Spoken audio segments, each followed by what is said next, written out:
Cajun Turnbuckle Podcast. Well, hello, everyone. I was going to say good morning, but good afternoon, and welcome to another live stream edition of the Cajun Turnbuckle Podcast, where we're back to do another prediction. Of course, I'm Marcus. He's Rich. How's it going? Going good, man. Going good. Sorry about having to move things up, but yeah, man, looking forward to it. Oh, no problem. I mean, this still gives me time to get it up on Apple Pod, Google Pod, Spotify, and all that on the audio side before it goes live. Yeah. Give me time to do my WrestleMania pay-per-view card on Showcase on 2K26, which I just finished that. And another we got another loaded Saturday. Like, you got TNA Rebellion, you got UFC 327 if you watch UFC. We got just started. I didn't think it started this late. Tyson Fury versus Makhmudov, which, real quick, I mean, just give me a prediction on that fight in the main event. I said Tyson Fury, but you got who? Makhmudov? I'm gonna take Makhmudov. Yeah. I just think Tyson Fury has kind of gotten to that point that he's reached the crest and is starting to work his way down. And Makhmudov is he's a solid. He's not flashy. He's not he's not that guy that's going to get overly exciting, but to me anyway. But I just think he pulls this one off. I think Fury's on the downhill slide, but UFC is weird, man, because just when you think you got all the, it's like old Roddy Piper used to say, just when you think you got all the answers, UFC changes the questions. Who does he win by knockout or does he win by judge's decision? I think he wins by decision. I said the same about the Gypsy King. Fury wins by decision because I don't have the best luck. If I ever watch a boxing pay-per-view or whatever you want to call it, this ain't even on pay-per-view. This is on Netflix, which I absolutely love. This whole boxing thing on Netflix. I've been watching everyone since, and I haven't seen no one get knocked out since Jake Paul in December. That was the last time I saw a knockout in the last decade of any boxing event I've watched, whether it's on pay-per-view or Netflix. Yeah, I think it's a decision. I think we're going to see a lot of maneuvering around the ring. That's another one of the things. These guys are not exactly fleet of foot. And when you get into the boxing end of things, and of course I misspoke a little while ago saying UFC changes the questions. TKO changes the questions.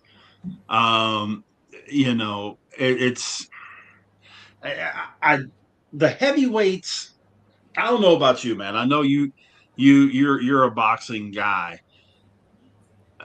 Heavyweight boxing is not what it has been.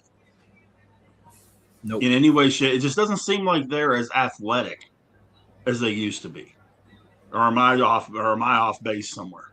I feel like they're bigger and a little, well, I'm not going to say overweight, but you're talking about heavyweight boxing like 30, 40 years ago. They were in shape and had speed. If you're talking about like Ali Frazier or even Mike Tyson and all them, they were speed. Now I'm talking Holyfield and those guys. Yeah.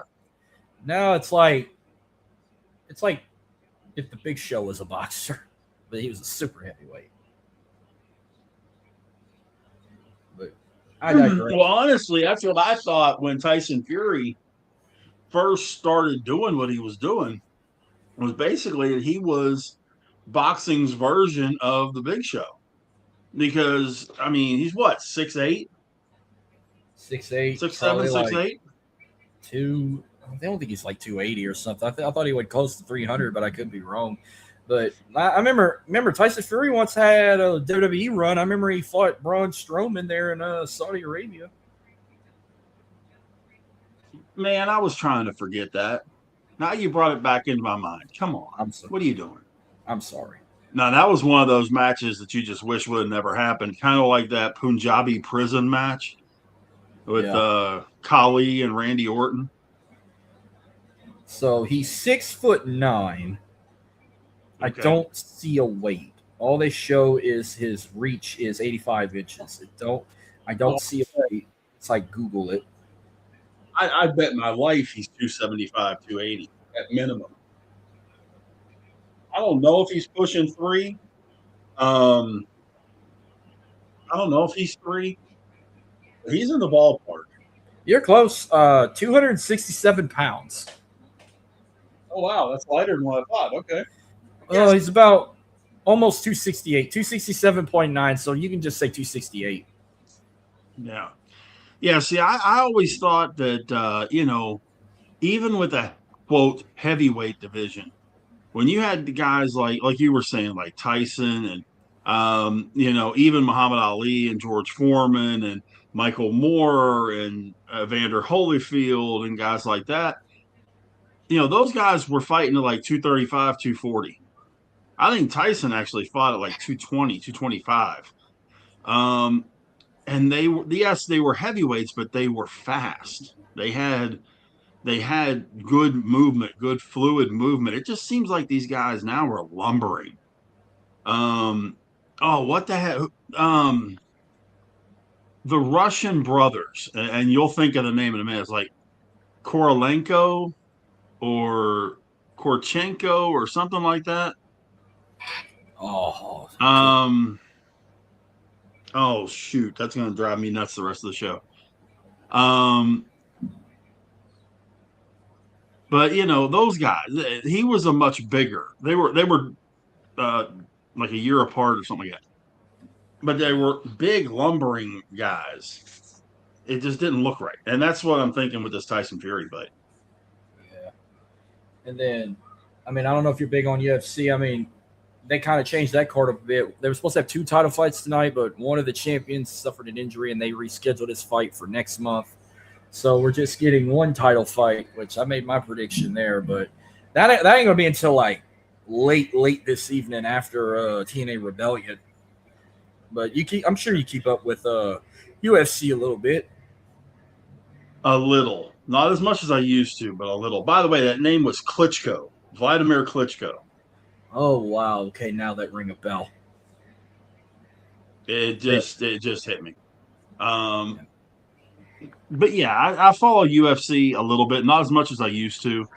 I was more of the Chuck Liddell, Rampage Jackson, Bones Jones, St. Pierre, Randy Couture, Matt Hughes, guys like that. Yeah, we were supposed to have Van and Tyra in the flyweight title match tonight, but they rescheduled it for next month because Van suffered an injury. So we just got Prochka and Allberg, the light heavyweight title fight tonight, which that's gonna be a big one. I said should be. I said the champ was gonna retain, so Prochka was gonna retain against Allberg. But when I say Allberg, I feel like I'm saying Goldberg. Like, no, not Bill Goldberg. No, Carlos Oldberg. Yeah, it sounds almost like I'm saying Oldberg when I don't want to see Bill Goldberg on TV. On his best day, Goldberg couldn't survive. And no. I'll tell you what, though. I will give full credit where credit's due. Lesnar did a hell of a job when he went to UFC. Brock, his wrestling background is what saved him. Because otherwise he was just going to be a big guy that was in the ring. But Brock, I thought Brock was pretty dang good. Oh, yeah. I absolutely enjoyed him in the UFC. I'll never forget, like, when he won the title from Randy Couture in 2008, and then UFC 100, he main evented with Frank Mir. Like, I'll never forget. Like, those were good times. I was a big Frank Mir fan. I really was. He was my guy for a while. Yeah. But I want to get your take on something real quick. Oh, shit. I was uploading it for later. So I watched SmackDown for the first time since probably around Rumble season. And they got Pat McAfee involved in this storyline, and they got Jelly Roll involved, which I said I'm not big on celebrities, which Pat is technically a part of the roster. whether if he's on commentary or if he wrestled. Del Rio's just a celebrity attendee who had, 2 matches?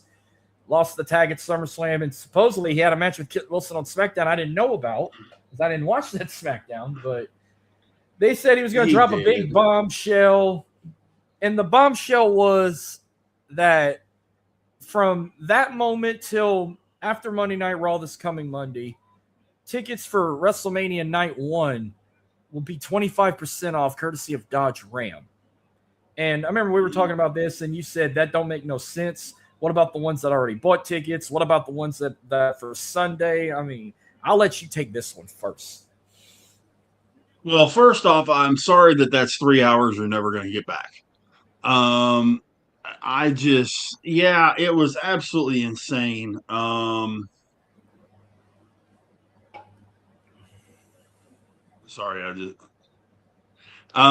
It was absolutely insane.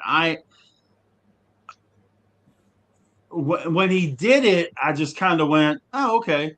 And then it hit me. And I don't know how many times you've done this in the last couple of years, but whenever we think about some of the stuff that these guys are doing, have the words Vince would never let this happen come into your mind? Yep. Example A. There is no way in hell they could have had 8 tickets sold to this thing. And there is no possible way he would have let one of his talent go out and publicly do something like that. Would they have possibly put it on the website or maybe on their Facebook or something like that? Okay, maybe. But to do something like that on their, on a live show in front of a live crowd, never in a million years would that have happened. I think it's TKO being desperate. And I think this is one of the reasons why I think, and this is just, you ready for a hot take? By WrestleMania next year, Hunter will not be a part of WWE TKO. Wow, that would be something if they decide to cut him loose. But are they that desperate to get people in the seats? That just shows a prime example of, two things I've been preaching about for a long time. Number one, get better storylines. And most of all, this is exactly what you get for taking WrestleMania away from New Orleans.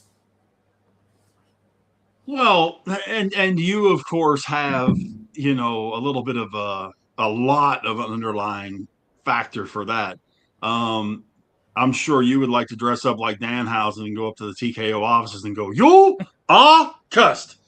But nice. At the same time, I don't think that they realize you don't have to reinvent the wheel. You've got Cody Rhodes and Randy Orton. It's self-made. You just let it go. Let those two guys do what they do. Let them write everything. Let them take care of everything. Let them produce everything. Maybe get Heyman involved a little bit to fine-tune a couple of things. But outside of that, you got lots of other matches on this card that are 100% garbage that you should have just let this Cody and Orton thing go. Let Roman and Punk go. And worry about the other stuff. Make the other stuff look appealing because those are the only, I apologize.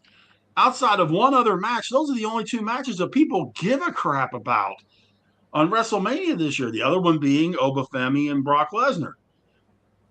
Those are the only 3 matches people are talking about. So why are they so putting all these moving parts into it with McAfee and with all this other stuff? Why? Let Randy, it's not like these guys fell off the turnip truck yesterday. Do what you need to do to draw the people in. You would have had a much better response from the audience letting this match be what it was. Let Randy turn on Cody. Fine. Let Randy be what he's going to be. Fine. But all this other peripheral stuff with McAfee and that kind of thing, I'm just like, they're giving me a headache. They really are giving me a headache. This is another corporate thing they were doing. Of all things, this has never happened ever for WrestleMania. I guess this is a TKO thing because they do it for the UFC. They've done it for boxing. But for the first time ever, for both nights, the first hour of WrestleMania will be live on free television on ESPN one night, ESPN2 another night, where you'll get to see 2 matches from both nights for free for the first hour. And then it's like after that first hour, if you want to watch the rest of the show, go on the ESPN app and subscribe to them. Get the ESPN Unlimited bundle if you got Disney, Hulu, and all that shit. You'll get it all that. I have all that. I've had that since they made this deal. I feel like it's another reason. I don't know if they're desperate to try and get buy rates or they're not making that much money or it's just them being TKO like, oh, it's successful for the UFC. Why don't we turn the WWE into like the UFC and give them the first hour some action for free? Well, I'm not against doing the prelim stuff, but here's where the problem comes in. Because UFC, they even specifically would call it UFC prelims on ESPN2 or whatever it was before the live show or before the pay show. But when you look at what they're putting out there, because Saturday's first 2 matches, the 2 matches in that first hour, is the Intercontinental title match, which, okay, that's fine. Penta, Javon, Dragon Lee, JD, Rusev, and Mysterio. One of these things is not like the other one. Well, I thought it was. And then Femi and Brock Lesnar. Oh, yeah, that's for Sunday. Yeah, that you were right. That was for the second night. Oba and Brock. No, this is for Saturday. I thought that was Sunday. I thought Saturday. No, I'm sorry. It is Sunday. My mistake. Saturday is the 6-man tag with Logan Paul, Austin Theory, and I Show Speed, which, again, I don't understand why he's even involved in this, against the Usos and LA Knight. And then Jacob Fatu and Drew McIntyre. Okay, that means you're putting an unsanctioned lights-out match as your number 2 match on the card. For them to say, hey, I want to watch more of this, but let's go pay $30 a month to keep seeing more action like this. But that's not even it. A lights-out match is supposed to go after the main event. The whole premise behind the lights-out unsanctioned match is you have the card, you turn the lights out, the show is over. Then you turn the lights back on and have the lights out non-sanctioned match. That match should be following Cody and Orton night 1. Or is it Cody and Orton night 1 or is it Punk and Cody and Orton night 1, Punk and Cody and Orton's night 1. Yeah. Yeah. So it should be after the Cody and Orton match. Kill all the lights, then do this. Now I realize it's anticlimactic. I get it. But to make it the number 2 match on the card, no. The wrestling sense isn't there. It's just not. And by the way, have they ever? I don't know if I've seen it. I know I haven't seen it. I don't know if you have. Have they ever actually come out and said Drew McIntyre is the one that beat the living crap out of Jacob Fatu and knocked his teeth down his throat? I must have missed it, but I'm pretty sure. If this was last night, Drew McIntyre did like an interview in a jail cell. It looked like a cinematic thing. I mean, maybe it was him, but I would have put that. I'd have replaced that with maybe like Seth Rollins and Gunther instead of the lights out. I'd have did the 6-man tag and put Seth and Gunther on the first hour for Saturday. The second day is fine. Brock and Oba, I had a feeling was going to open up the second night, and then you have the ladder match after that. But not it did Seth and Gunther because, like I said, Gunther was just a fill-in for Braun Breaker because he's hurt. Because we were supposed to get Seth and Braun, and then we thought we were going to get Gunther and Ray. Gunther was going to retire Ray, but Ray wants to be retired by his son Dominic at a AAA event in a title versus mass match, and they have nothing for Gunther, so they're putting his little retirement tour, killer tour, on the side, and they're going to put him with one of the best to see, if can he beat Seth freaking Rollins, who's all he wants to do is kill division. Oh, but the thing is, too, I mean, this you talk about a match that was just completely thrown together. Mm-hmm. Because it's not like Seth's career is on the line. The perfect match for Brock, and I said this, you and I talked about this months ago. The perfect match for Brock on this card would have been him and Gunther. Career on the line. Now, from what I gather, that's what they're talking about doing at SummerSlam. It is, career on the line against Gunther, and it'll be Brock's last. Okay, fine. But again, we're trying to get too fancy with this stuff. I get Obafemi is going to be the, quote, next big thing. I got it. I'm with you. I pray that he's not Ahmed Johnson. But the whole thing with it is him and Brock, I get. But then what do you do with Gunther? And I think it's just a matter of, okay, we got to put Gunther and Seth on the card somehow. So, poof, here we go. What's also happening, I think, is it's also proving that there are too many people on the main roster.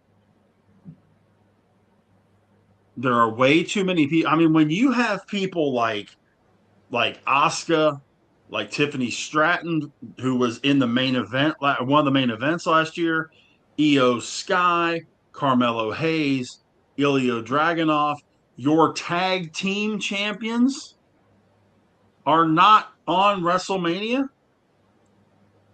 No Truth, no Damian Priest. No, they'll probably all be in that Andre the Giant Memorial Battle Royal on the SmackDown or WrestleMania SmackDown, whatever they call it, the night before WrestleMania. Yeah. So that's what I saw advertised. They've advertised the Andre the Giant Memorial Battle Royal for next week and an 8-man tag team street fight with the Wyatt Six and the Family Tree, which this feud has been going on for God knows how long. Like, it's getting old. Like, I want to see the Wyatt Six involved with another group. I want to see MFT involved with another group. It's the same pony. Solo can't and the Howdy shit. Like, it's getting old. It's just as bad as the Cody Drew feud over and over and over again. Well, but see, I know where they're going. I can see where they're going, especially with a lot of the stuff that has gone on backstage. What you're going to end up having happen, and I hate it for at least one of the guys in this thing, is that you're going to have Solo and his bowl of fruits and nuts against Tama Tonga, Shinsuke, and Jacob. Shinsuke and Tama Tonga have a relationship from New Japan. They were in the Bullet Club together. They used to tag together. There's a relationship there. Family ties between Tama Tonga and Jacob Fatu. I get that too. I don't give 3 flying cares about anybody on Solo's team, including Solo. I didn't like Solo from the start. But I'm sure it's one of those, call it nepotism, whatever, because they're part of this Samoan bloodline, they've got to be included in what's going on with WWE, even though they 100% absolutely suck. Another thing, too, is Solo Sikoa's been on the main roster for 4 years now? And he still hasn't had a match at WrestleMania. It's totally unbelievable to believe that you've been on the main roster for 4 years and you still haven't had a match on the card. I felt like Zack Ryder for him. He's like the new Zack Ryder.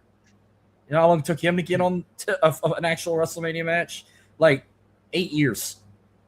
Yeah, but Solo's booked a whole lot different. Solo's booked like a main event guy. Zack Ryder wasn't booked like a main event guy.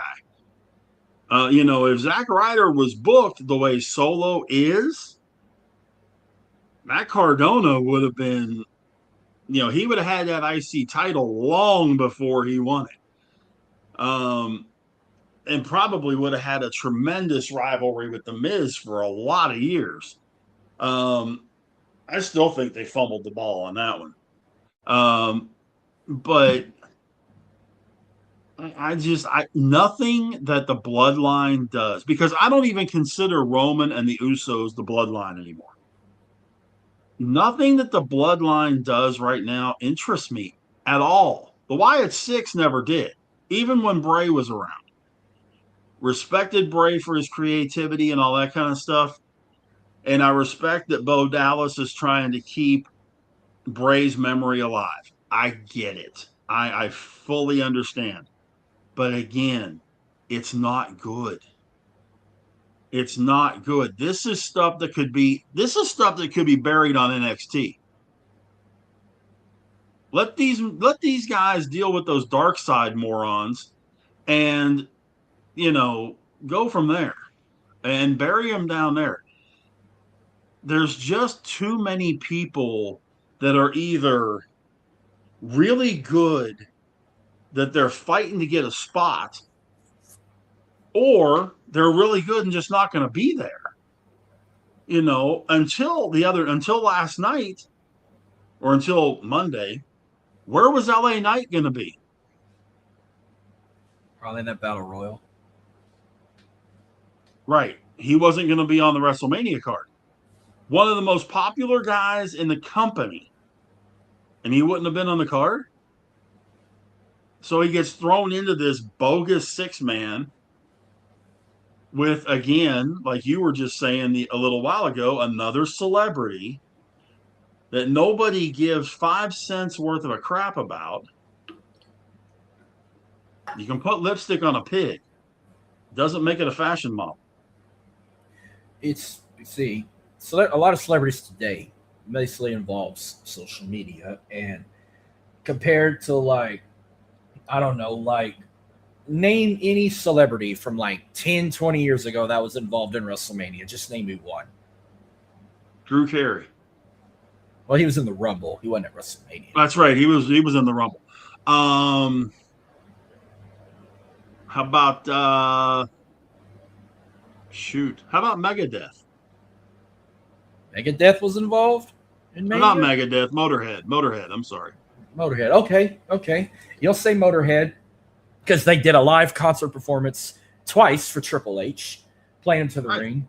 I'll say Lawrence Taylor. Remember, Lawrence Taylor had a wrestling match in the main event of WrestleMania. Right. It's crazy how, in today's generation, you bring up, they might know who Motorhead is because they hear Triple H's theme song constantly. That may be the only reason. But if I went up to a Gen Z and said, "Hey, you remember when Lawrence Taylor fought in the main event of WrestleMania? We had a football player in the main event." They'll probably look at me like, "Who's Lawrence Taylor?" That's the same way I'm going to look at my 6-year-old nephew knows who I Showed Speed is, because that's all he does is watch YouTube clips on tablet. And he sees what I Show Speed does on the internet. Kind of like Logan Paul, too. It's if it wasn't for last year's Royal Rumble, I'd have no idea who this guy was. Oh, this was the guy that got his ass pounded by Braun Breaker in the Rumble match. It got speared out of his shoes. And now he's got beef with LA Knight accidentally because he was cursed by Danhausen. That's all I'm going to remember from I Show Speed. I don't really know what he talks about. I don't watch his YouTube show. I know he's been involved in sports. He's been involved in soccer. He's been involved in the NFL. He's been involved in basketball as a celebrity guest, but he never did anything. He just would stream it on his channel. But it's sad my 6-year-old nephew knows who I Show Speed is, and I don't know a single thing about him except he got his ass speared by Braun Breaker a year ago. Well, but the other thing, too, is Motorhead played Triple H to the ring.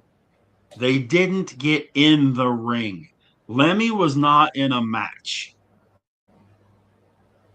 Nope. Logan Paul is a little bit of an anomaly because, to be perfectly honest with you, he's better in the ring than about 40% of the roster. Let's I mean let's be honest about this. He might be the second best guy in the division next to Braun Breaker. I wonder how that's going to He come gets, about. Like, but these other celebrities in that iShow Speed has no business being in the ring.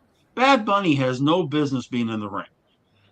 Jelly Roll, as much as I appreciate what he's doing and the hard work he's putting in, and I've heard that he's working hours and hours and hours with Tom Pritchard and other people like that to get where he looks good, decently good in the ring. He has no business being in the ring. If he wants to be Cody's second at WrestleMania, great. Let McAfee be, let McAfee be Cowboy Bob Orton to Roddy Piper, and let Cody have, Mr. T, i.e., Jelly Roll, to his Hulk Hogan from WrestleMania 1 and call it good. Those guys don't have to get in the ring. Or am I way off base? I'm calling it now. You can get ready. Yeah.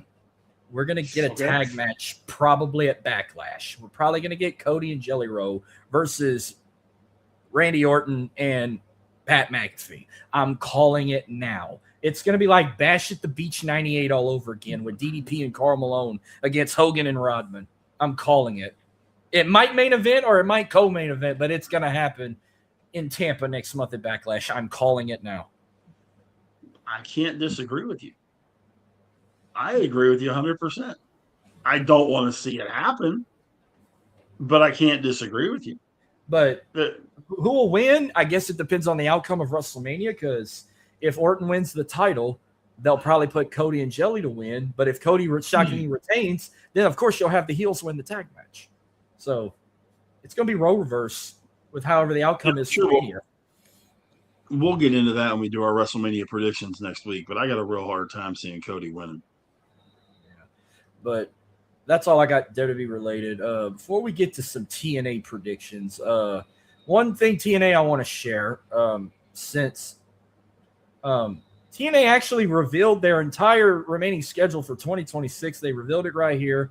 So if you're in the area from you see Syracuse, Sacramento, Denver, Albany, Philly, Chicago, Canada, hell, even Texas. You got San Antonio and El Paso. They're going back there. And then they just announced, their upcoming 2 pay-per-views left. Slammiversary is in Boston. So Boston had Bound for Glory last October, and now they're getting Slammiversary. And their biggest show, Bound for Glory, is going to Tampa as well. So I mean, this is what they got for the rest of the year. So get ready for 2 to 3 tapings of Impacts in those Impact taping shows and the pay-per-views being live. I mean, I like how they fit their schedule like this, but what you think of the schedule? You might make a trip to San Antonio or something? Probably not, but they do have 2 visits to that tourist hotbed TBD.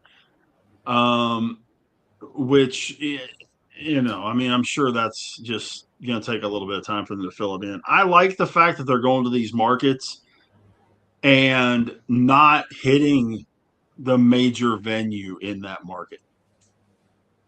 So they're going to be in the big city. They're not doing TD Garden in Boston. They'll go to Agonists in at Boston University, or they'll probably go to Lowell, Massachusetts, like NXT. Right. They're going someplace that they can legitimately sell out. Yeah. They're not going someplace that's 15,000 seats that they'll draw 8. Yeah. Tampa will probably be like the Yielding Center where WWE partially did the Thunderdome when it wasn't at Tropicana Field. They'll probably go to that arena, the same arena that held Battleground last year for NXT and Saturday Night's main event. So, I think they'll probably end up there. It's small arena, USF, probably seats about 4,000 people. So, perfect size venue for them. Yeah, and the way that that's set up, I mean, they're going to hit East Coast, they're going to hit West Coast, they're going to hit the middle of the country, they're going to hit the northern and southern areas. I mean, they're really doing everything that they can to get themselves exposed all over the country and into Canada because they do have a number of Canadian talents, just like AEW does. And I think it's a good thing. They're being reasonable about. A lot of people don't just it doesn't register with them that TNA has been around for over 20 years. The promotion itself has been around for over 20 years. The only two other ones that have been around longer is Ring of Honor and WWE. Ring of Honor's got them by like 6 months. But whenever you look at TNA, I mean, they tried doing big boy stuff, and then once they got rid of Dixie Carter and that whole group, and came back to where it was Scott D'Amore and those guys, and now with Carlos Silva, they're realizing, hey, I would much rather be a big fish in a small pond than a minnow in the ocean. And if you can fill an 8,000 seat arena, great. It looks a whole lot better than a half full 15,000 seat arena. Yeah, I like where they're going with how they do it. I do too. Yes, but like tonight they're in Cleveland, Ohio, but they're not at Rocket Mortgage Fieldhouse where the Cavs play. They're at the Wolstein Center where Cleveland State plays, or they could have went to Wright State. Or no, they're at Wolstein. One more thing before we get to predictions. They announced it on social media yesterday. A guy who was a big star in TNA went to WWE, went to NXT, wasn't too much in there. He was a laughing stock on the main roster, especially during the pandemic when they had him involved in the 24/7 championship. But EC3 is coming back to TNA tonight at Rebellion. You think he should have stayed from the first place? He was a hell of a star in TNA. He was, but I think he was trying to get that Dixie stink off of him, because the whole thing with him coming in was he was Dixie Carter's nephew. And they were playing on the family thing, kind of like the McMahon kind of deal, and it was a whole. I was glad he went away, especially the fact he went to NWA, became NWA champion, wrestled some guys there in NWA that I think were very beneficial to him, like Tim Storm, Tom Latimer, guys like that I think were extremely beneficial to him. Tyrus. Yep. So, I like what he did. He went out on his own. He developed that personality even more, that it wasn't that Nepo baby kind of thing, that he is an actual legit wrestler. Right, 10 years after the fact, coming back, I like it. Now, where do they fit him in? That, my friend, is the question. Oh yeah, we'll see. After Rebellion, we'll see how they build them up in the weeks to come. But we'll go ahead and make predictions here. They did add a match on the countdown to Rebellion. A match we've had at Sacrifice when I went a couple months ago. We're getting Nick Nemeth and BDE once again. This time, they're turning a heel more into the babyface because it's in his hometown. But BDE's kind of been on a losing streak here. Does he finally get over that hump and get a win, or does Ryan Nemeth get a little hometown victory? Is it just me, or is Ryan Nemeth one of those guys that you just want to reach up and slap? That kind of a 2026 version of Tully Blanchard. He'll get a decent pop for his hometown. I think BDE is going to get the win on this one, simply because of what I think is going to happen later in the show. So yeah, give me BDE to win this one. Yeah, I mean, not everyone's going to have a victory in your hometown. So right. I'll get, because the last two times I watched BDE compete, he lost to Ryan Nemeth on the countdown to Sacrifice. And if you watched Impact, this past Thursday, he lost to Frankie Kazarian. So I'm going to go with BDE to beat Ryan Nemeth. All right. Then we got a 6-woman tag match. This was built up from Sacrifice. We get the Elegance brand. So him and Heather and the returning Ash by Elegance are now taking on you can call them the legend duo of the Knockouts. You got ODB, a returning Taryn Terrell, and a returning Mickie James. Now it's a hardcore country match. Well, I mean, we all know where the better wrestlers are in this matchup. Mickie James, ODB are definitely the 2 best wrestlers out of the 6. Taryn Terrell was okay. Didn't really light my fire that much, but she was okay. I've always thought Ash by Excellence / Dana Brooke was awful. And her 2 cohorts, they don't do anything for me either. I honestly think here's what I can see happening. Mickie and ODB and Taryn Terrell just own this match. And then something goes wonky at the end. Maybe this assistant that the Elegance brand has does something to cause the Elegance brand to win. But I think the Elegance brand ends up winning this thing, as much as I hate saying that. Yeah, I mean, they got Mr. Elegance, who looks like that fashion model bodybuilder. Then you got I don't know what they call him, not the consultant, the consigliere or something like that, the one with the glasses that wants to pick a fight with the fans when they piss him off.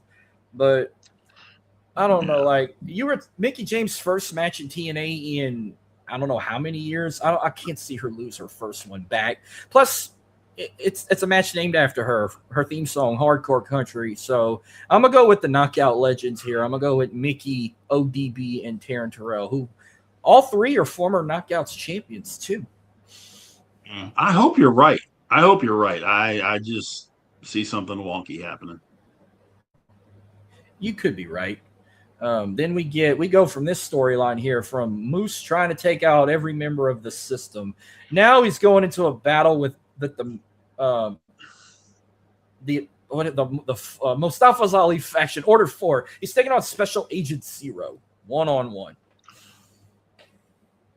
Yeah. I'm still trying to figure out exactly what Moose's deal is. Because, he's been trying to go through every member of the system, and now he shifts gears. I don't know. He came down to rescue. Oh, shoot. I'll think of who it was on Thursday night in a second. Oh, shoot. X Division champ. Leon Slater. Leon Slater. I wanted to say Leo Rush, and I knew that wasn't right. He came down to help Leon Slater the other night. I think that Moose beats Agent Zero and then takes a beat down afterwards. But I'm not real sure where this is going to lead. Does that make any sense? No, because remember with how Sacrifice ended with Moose and Eddie Edwards, they were supposed to have a match, and it ended in 31 seconds by disqualification. And I thought they were going to find a way and meet each other at Rebellion, but no, instead, with the shit that happened with Steve Macklin, they put Eddie Edwards in the main event, using his Feast or Fire to kind of fill in with what happened with Steve Macklin. So they kind of had to go to plan B here. But if this is kind of like a fill-in for the time being, but I mean, I took Moose to win either way. I mean, we'll get ready for the Order 4 to get involved, but I think Moose and Alicia are going to handle their business with the Order 4. Yeah, and how crazy was that Steve Macklin thing? It was just out of nowhere. Like, the match wasn't even like 4 minutes, and then all of a sudden, they're throwing the X, and me and a guy I was sitting next to, we were talking about it like, is he really hurt or is he doing like a heel thing? Because we've seen it happen where they call an X and they fake an injury and ambush him. That's what we were waiting on. And then it was like, maybe he really is hurt. And then I get on social media that was trending. Oh, Steve Maclin suffered a concussion from that super kick. And then they had to call in Eddie Edwards to go save it. And I'm waiting for Nick Nemeth to call his shot because he still had that trophy. But no, they closed out. They let Mike Santana finish the show as champion and leave New Orleans as champ to go to their tapings the next night. So they had to it was a great show that had an accidental shit ending because, to be honest with you, Sacrifice was awesome. The only disappointment was Moose and Eddie Edwards' match. But the main event, it was nobody's fault. That female referee, I forgot her name, she made the right call, and I acknowledge her for doing her job. But other than that, the show was awesome. I recommend it. I mean, they did a great job in taking a sharp left turn with all that stuff that happened, because I know they had a game plan laid out for the end of the show and then Thursday night on TV and all that kind of stuff, and that just all got thrown away when Maclin got hurt. So yeah, I mean, kudos to that whole team back there, Santino Marella and the whole bunch, Carlos Silva and his whole team. Yeah, I thought they did a great job. I really do. Well, then we move on. Here's we got our first championship match we're going to predict here. Ariana Grace defends the Knockouts Championship against Li Ying Li. Yeah, for those of you that don't know, Li Ying Li is Xia Li from NXT, who I always thought was phenomenal. I never understood why. I thought her and Io Sky would have been a fantastic tag team. I think that she takes Ariana Grace and just completely takes her to the woodshed and takes that title. I just can't see any other way around it. I think she just wipes the mat with Ariana Grace. Somebody will come out and neutralize Stacks, and I think Lee wins the title. Well, remember, on quote-unquote storyline, she's not an active member of the roster. She's a part of NXT. Same with Channing. And she won the Knockouts title as a TNA NXT member, even though her dad is the director of operations for TNA, calls the shots when freaking Dara Ray, or people know as Sonya Deville, which I can't stand her character right now. This whole suit, shut up, I'm talking shit. With what happened on Impact the other night, she suspended Santino Marella for ambushing Stacks in the girls' locker room. And what's her face? She was also in NXT. The one that Indy Hartwell. She went by Indy Hartwell, but she got another name now. She didn't even touch Dara Ray, and she also got suspended because she helped go after Ariana Grace, and she supposedly touched Del Rey, and she also got suspended. Watch them somehow make an appearance, and they cost Santino's own daughter the title, and she goes back to NXT with Stacks, and Li Ying Li wins back the Knockouts Championship because they had a triple threat at Sacrifice also with Danny Luna. Hell of a match with Stack gotten involved, and Ariana Grace got lucky and survived, but I think her time's coming. Li Ying Li's going to win the belt back at Rebellion. Then we got the TNA International Championship. Trey Miguel versus Mustafa Ali of the Order Floor.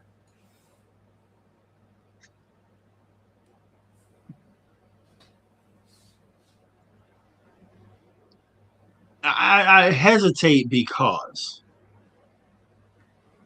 it makes sense for Mustafa Ali to win this title. Simply because of how much he's been flapping his gums and all that kind of thing. And, the whole deal about him not getting the justifiable shot at the title and blah, blah, blah, blah, blah, blah, blah. He's been doing that since he was in WWE. But at the same time, it seems like TNA really likes Trey Miguel.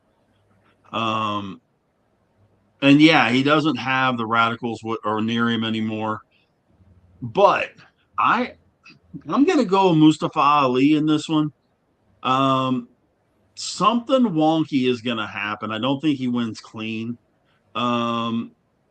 Agent Zero, I don't think has a role because of his match earlier, but I think that maybe Tasha Steelz has something to do with it or something like that. First off, both of these men are so fantastic right now. Trey Miguel is I love how they take the international championship and they can make it their own custom thing.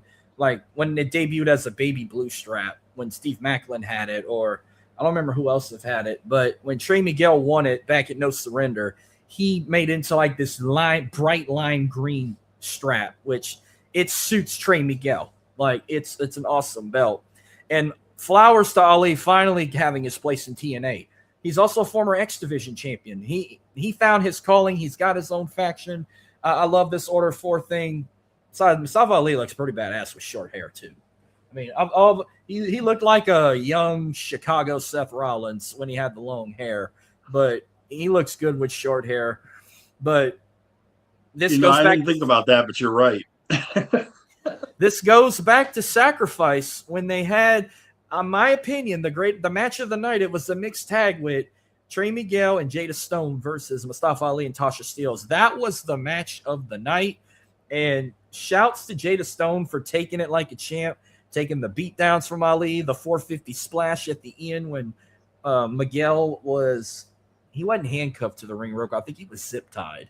I think that's going to be like a bounce back for Trey Miguel to retain. Like Jada Stone's going to make a return, take out Tasha Steelz, take out the Order 4, costs Ali the championship. Plus, they also got some issue with the system on the side when they had their little board meeting about who's going to have all the gold and whatnot. So that's also you got the system involved too. So I'm going with Trey Miguel to retain and to get his redemption after what happened with Jada Stone at Sacrifice.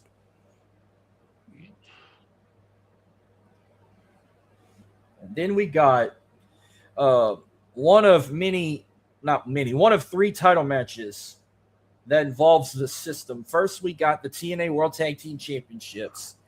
The Hardys versus Bear Bronson and Brian Myers of the system.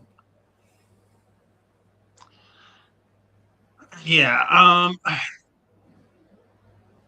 I'm still trying to figure out how the Hardys are doing what they're doing, to be perfectly honest with you. You would figure those guys would be trying to just soaking in ice baths their whole life at this point. I think the Hardys will retain, but let me backtrack on that a minute, because you've got Matt who's legitimately hurt. And I think this could be one of those things where they kind of, how do I miss you if you won't go away kind of deal. I think this is a great time for Matt to be able to get himself healed up and all that before Slammiversary, because we've got basically 3 months till Slammiversary. Isn't that like middle of July?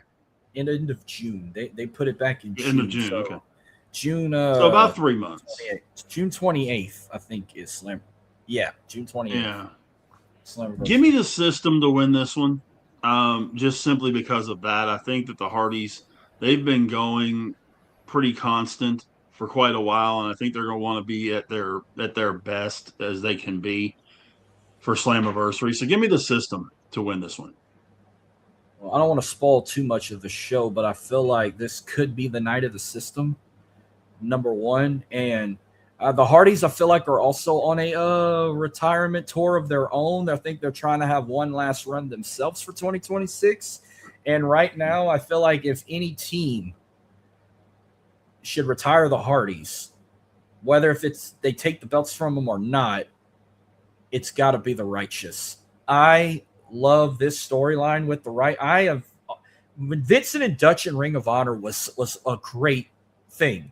When they came to TNA, I was on the edge of my seat, and then you can call it fantasy booking.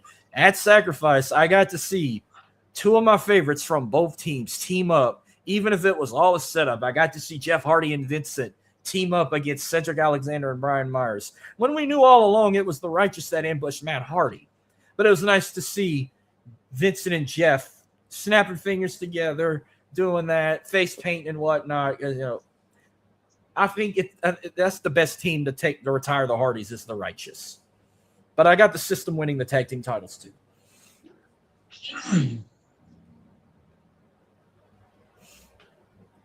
Then we got, what's your take on the Righteous? I'm okay on the Righteous. I think you're right. With what's in TNA right now, I think they would be the ones if they're gonna do a retirement kind of thing, career on the line type deal. Yeah, I mean those guys, they seem like a Hardy Boys light, I guess you could say, in terms of their recklessness and things like that. I like them. I think they're a good team. Do I think they're to the degree of the Hardys? No. But there again, that list is about that long. So, it's about, so. But I like them. I do. I think they're probably the second best team in TNA. Yeah. Then we get Frankie Kazarian versus Elijah. Man, I always thought Elijah, Ezekiel, whatever. Elias, whatever you want to call him. I always thought that he had something. He definitely has the personality to do it. Although I kind of see Kazarian hanging on to the title. Because I think this could be something that goes further with Elijah chasing Kazarian. Again, maybe finishing at Slammiversary. So I'm going to take Kazarian to win this one. This one's actually a toss-up. I wouldn't be surprised at all or not be doubted at all if Kazarian does get the win.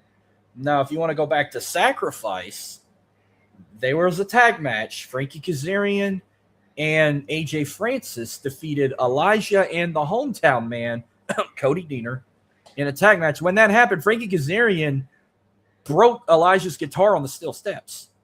Like he was going to hit somebody, but he shattered it on the steps, and it kind of caused a distraction for Elijah.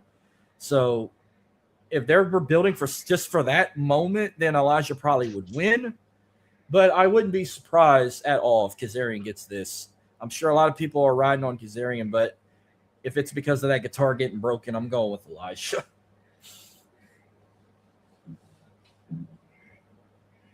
That's just me. But then we get another a match with two heels, but they're putting the hometown boy as the babyface. Nick Nemeth versus AJ Francis. Now, if you watch actually, it happened off the air at Sacrifice. Nick Nemeth got taken down in the locker room. He was found by his brother, and it was just like an after-show moment. Like, oh, somebody attacked Nick Nemeth. And then it was on Impact, we found out all along it was AJ Francis. Because ever since he'd been in TNA for 2 years, Nick Nemeth took his opportunity every time he had an opportunity or something. And then every time he got to go to, which they were only in one city in the last couple of weeks. They were in New Orleans. He's got to throw his NFL career in the mix, saying like, "Oh, I didn't want to play with the New Orleans Saints, like just to piss the fans off." And then he said the same thing about the Cleveland fans in a video package, like, "Oh, during my days in the NFL, I refuse to play for the Cleveland Browns, and then I'm gonna show a prime example when I beat your hometown boy." Also, speaking of Cleveland, there will be a famous Cleveland Brown in Nick Nemeth's corner, if you caught that. Yeah, I did. I mean, was he that big of a legend? Celebrity. Was he that big of a in legend? Cleveland? Oh, yeah. In Cleveland? Oh, absolutely. You got some statistics on this guy. Bernie Kosar, by the way. Bernie Kosar almost took them to 2 Super Bowls. He was the quarterback of the Browns for the fumble and for the drive when Denver ended up going to the Super Bowl. He almost took he was seconds away from taking Cleveland to the Super Bowl twice. Wasn't his fault that they didn't get there. Yeah, Bernie Kosar is the best quarterback Cleveland has seen in 35 years. No questions asked. Way early So in my yes, time, so that's why I've asked, because it's like when you said it wasn't his fault, I thought you were about to bring up like the Ernest Biner stuff, but no, that was probably after all that. But no, that was during that time frame. really, from Yeah, 85 to the fumble 93. with the fumble from Ernest Biner, and then the drive with Elway that Cleveland scored. They were up. I want to say it's 4 points with about 45, 50 seconds left, and Elway just drove Denver straight down the field. The defense for Cleveland was absolutely Swiss cheese and went down and scored. And Denver ended up winning by 3. Sad that he had to win a Super Bowl with the Cowboys, even though he was just a bench warmer. But Yeah. no, since it's in Cleveland, I got Nick Nemeth winning, but I don't know or don't think he will call his shot and leave as champion. Even though, like AJ Francis says, it's all about money, money, money. Well, and please excuse me mixing metaphors here, but Flop Dollar is absolutely horrible. I'm not an AJ Francis fan. The AJ Francis that I liked was James Francis, that played for the Cincinnati Bengals and played at Baylor. Nick Nemeth, here's what I see happening. And I realize if I'm right, I'm going to sound brilliant. If I'm wrong, I'm going to sound like a complete idiot. Bernie Kosar turns on Nemeth. What? That'd be crazy. Bernie Kosar turns on Nemeth, nut shots him. Francis or one of his minions ends up handing Kosar a stack of bills, and they walk out of the ring together, and Francis ends up winning because of Kosar turning on Nick Nemeth. That would be insane, but I would like that. Like I say, it's one of those fourth and goal calls with no time on the clock. If you're right, you're a genius. If you're wrong, you're an idiot. I'll take the chance on that because that's what I could certainly see happening. I don't see Nemeth winning clean. Let's put it that way. Okay.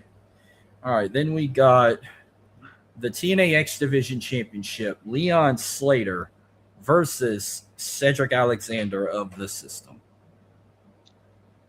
Man, I'm looking forward to seeing this. I've been a big Cedric Alexander fan for a long time. I wish it would have worked out for him to be a part of the Hurt Syndicate. I wish it would have worked out for him in WWE. But Leon Slater versus Cedric Alexander very well may steal the show. Like many other X Division Championship matches have in the past. See AJ Christopher Daniels, Samoa Joe, and so many people. Man, the hard part is picking a winner on this. You were talking about the deal with the System and Mustafa Ali's crew. That could conceivably come into this because of what happened on Thursday with the whole deal with Slater. I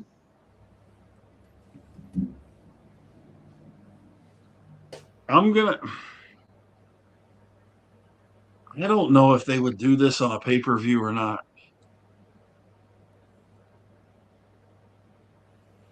I'm going to say the match gets thrown out. Ends up no contest?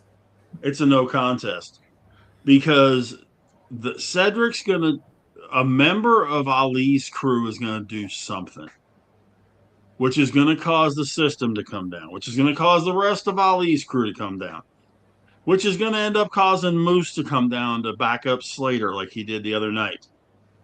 And you're just going to end up with a free-for-all. Yeah. That wouldn't surprise me one bit. But I don't know. I just don't know if they would do that on a pay-per-view. I don't know if they would do that again on pay-per-view because they did that at Bound for Glory. No, that's true, too. When he fought Javon Evans. And that was a hell of a banger that ended in a no time limit. Like, that was the biggest disappointment I saw at that pay-per-view was that match ending in a no contest because it stole the show and we did not get a winner. That was a big takeaway. I don't know if they could do that again here. Plus, no, Slater's been a dominant X Division champion, but he's been champion for a while. He won it back at Slammiversary against Moose, which was a shocker. And then that match also ended with AJ Styles congratulating him because remember, AJ Styles was the X Division. He was the first X Division champ. He put the X Division on the map. So it was cool seeing that. TNA is the company that this man built. House that AJ built. Exactly. Exactly. So with that being said, I think this adds another W for the system. I'm going with Cedric Alexander to finally get his flowers that he didn't really get. Yeah, he had the Cruiserweight title in WWE, but they didn't. He should have been Intercontinental champ. He should have been US champ. He could have been a tag champ with the Hurt Syndicate. Or he was. Maybe. I don't know. I don't remember. But he's going to finally get his flowers in TNA. I'm going to get him to win the X Division Championship. Okay. And then we got our main event, Mike Santana versus Eddie Edwards for the TNA World Championship. And this is Eddie Edwards' feast or fire shot. Because he had the world title briefcase when Macklin had the fired one. Trey Miguel had the international one, and Leon Slater had – no, not Leon Slater. Eric Young had the X Division one. Eric Young, yeah. Eric Young was the only one that was successful was Trey Miguel. That was successful. The other two, well, which Macklin was a storyline thing. They always find a way to reinstate them, or they'll change a gimmick or character name. But Eric Young failed. Trey Miguel was successful. The Steve Macklin thing, I don't know. You can kind of say it's middle. It's whatever. But we're gonna see if Eddie Edwards succeeds, and can they become the Evolution of 2003 and have all the gold, or will Mike Santana retain? Or does Nick Nemeth call a shot? Anything could go either way. There's 3 routes to this. No, you're 100% right. Man, I mean, when I sit here and look at it, I'm with you. It's like juggling 3 balls in the air and see which one hits the ground.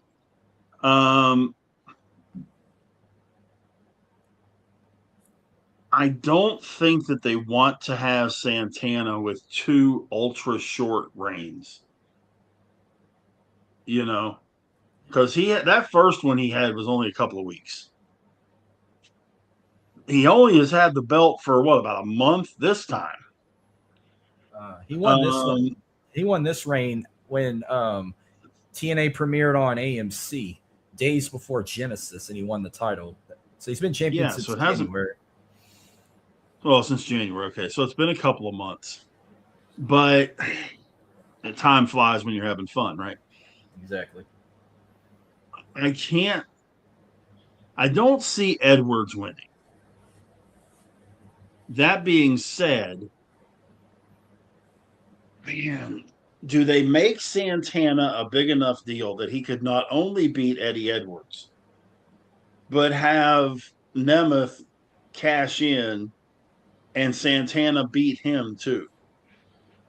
Do they build up Santana to that point is the key question. I'm going to say yeah. Okay, so I'm going to say yeah. So who you got, Santana retaining?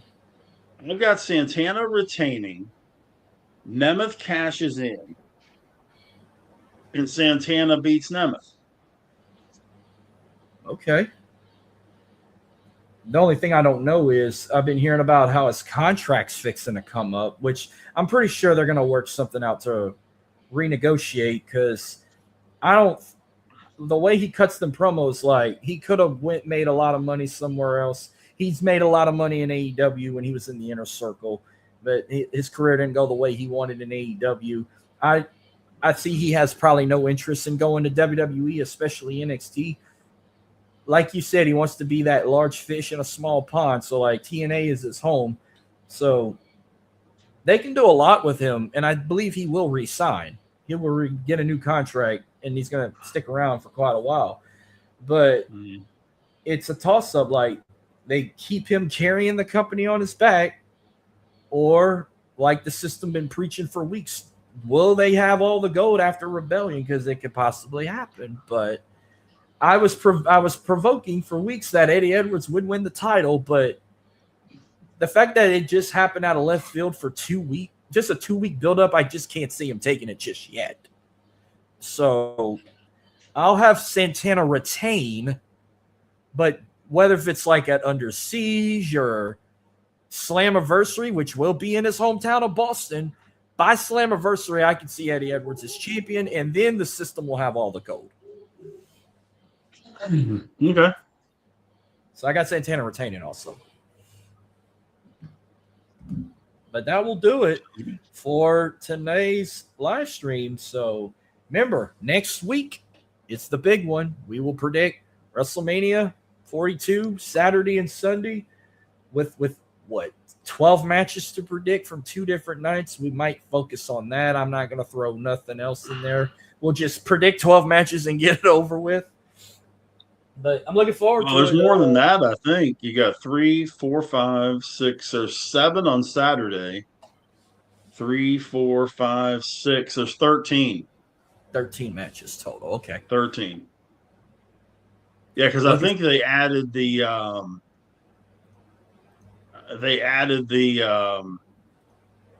Sammy and Trick match, I think, is the one that they just added here recently. Yeah, that's for Sunday. But we'll predict those next week. Be a morning show, 9 a.m., 10 a.m. We'll talk about it. But I'm looking forward to it. Real quick, let them know where they can find you on social media. Yes, sir. I appreciate it, man. It's been fun. That's always fun. I can't wait to do it again. But yeah, I'm at Dirty South ENT _ on X, Facebook, YouTube, Instagram. You know where to find me. And my other show On The Go. Where can we find Rich on social media? Big Rich 8371 on Twitter, X, whatever we're calling it this month. Facebook, just my name, Rich Richardson. And Driving to the Top Productions, Monday evenings. Been doing the baseball show there with Adam and our whole crew there. Getting 2 Tire Change back on the air Monday evenings as well. Tuesdays, open mic here with the Driving to the Top crew, including Marcus and our cast of characters. And then Wednesday, Adam and I do a show called Steel City Sports Talk. That's at 9 Eastern, 8 Central. That we get into all things Pittsburgh sports.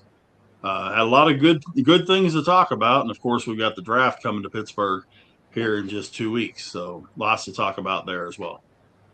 Outside of that, I don't have anything going on. All right. Well, this was fun, and I will see you again next week when we do Fans of the Diamond. All right, brother. See you then. Y'all have a good one.